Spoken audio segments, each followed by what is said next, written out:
What's up guys, welcome back to the channel and welcome back to another video.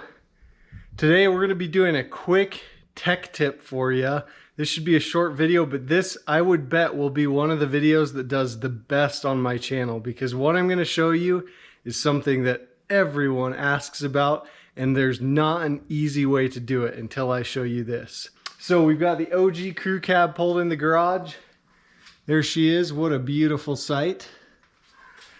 So what I'm going to do is I'm going to show you guys how to adjust the idle on the VE pump on your first gen Cummins. First of all, let me show you the tool you will need. Now, there's many specialty tools for these Cummins.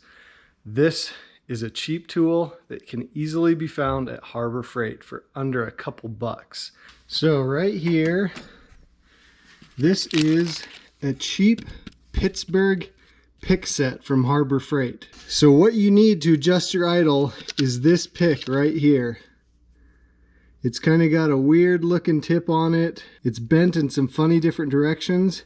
But now let me show you under the hood and the idle screw, and I'll show you why this tool is the perfect tool for the job. All right, so right here, this is the VE pump on an 89 to 93 first gen Cummins. This right here, if you have an automatic transmission, this is the throttle position sensor. So let me show you a few of the screws on the pump. Some people confuse the throttle stop screw with the idle screw. So on the driver's side of the pump, this is the throttle stop screw. And what I'll demonstrate, if I pull the throttle all the way,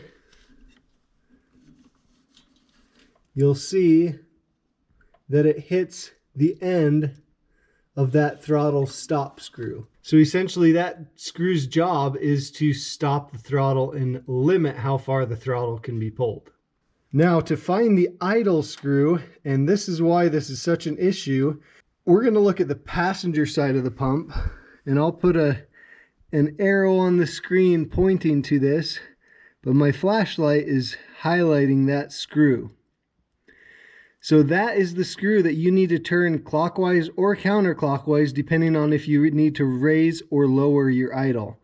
Now the issue is the tip of it does have a notch for a flathead screwdriver, but you can see that fuel line right there is right in the way, so there's almost no way to get a flathead screwdriver on that. So let me show you how to use this pick to turn that screw. Now in that idle screw, there's the notch in the end for the flathead, but there's also a hole drilled through it a couple millimeters away from the end.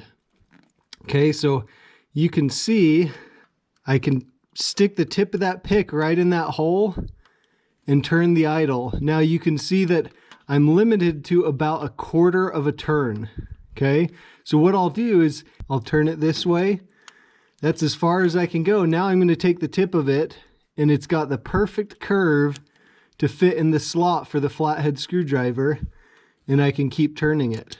Okay, and then 1/4 turn, I'll put the tip into the hole, 1/4 turn, into the slot, just like that. Now obviously this is something you would want to do with the truck on so you can monitor the idle as you go. But I was shocked when I found that that tool worked for this. I feel like this is information that every first gen owner needs, because anytime you do any tweaks to the power screw on the pump or governor spring, it tends to always adjust your idle just a little bit. And it is a pain in the butt to get to that screw. So this little pick right here, a couple bucks at Harbor Freight. Unless you want to buy a snap-on one, probably 30 bucks for this little thing, but this thing works just fine. And that is an easy way to adjust the idle. So I hope you guys enjoyed that video. I hope you guys find this information helpful. If you are new here, make sure to subscribe, because I've got tons of videos like this currently on my channel and to come. Like this video if you haven't yet, and we will see you guys in the next video.